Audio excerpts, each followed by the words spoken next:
With reference to a great sermon, I borrow from one of my seminary professors, who also borrowed from Dr. Howard Thurman. No one is obligated to preach a great sermon, but everyone is eternally obligated to grapple with great ideas. And if we spend our lives grappling with great ideas, once in a while in our lives, we might, in the span of a lifetime, we might preach one or two great sermons. So preaching carries with it a divine obligation for preparation, and I mean preparation inclusively, mind, heart, spirit, environment, struggle, sacrifice, service. So many things go into the preparation of a sermon. However, I think one should make the biblical message the core of his or her preaching. And when we do that, we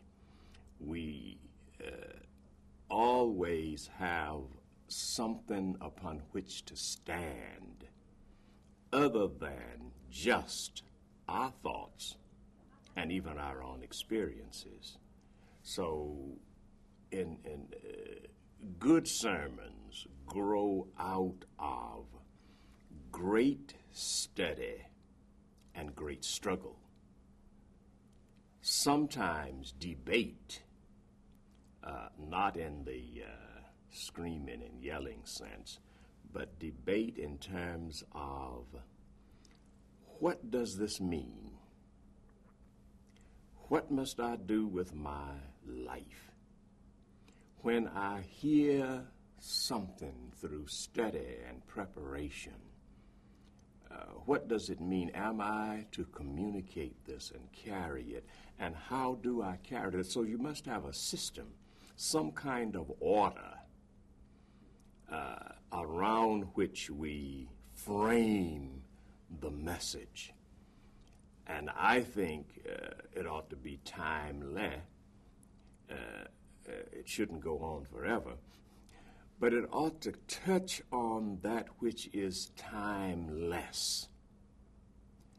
One of my elders in the ministry said, you ought to always preach from the exit lane.